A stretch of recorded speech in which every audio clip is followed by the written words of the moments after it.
নমস্কার বন্ধুরা, আমি আজকে আপনাদের দেখাবো একটি ঘরোয়া রান্না, সোয়া রাইস।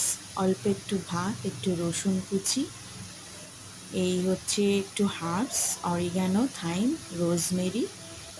আমি প্রথমে গরম জলে নুন দিয়ে সয়াবিনটাকে সেদ্ধ করে নিলাম। সয়াবিনটাকে সেদ্ধ করার পরে আমি একটু ঠান্ডা জলে ধুয়ে নিয়েছি।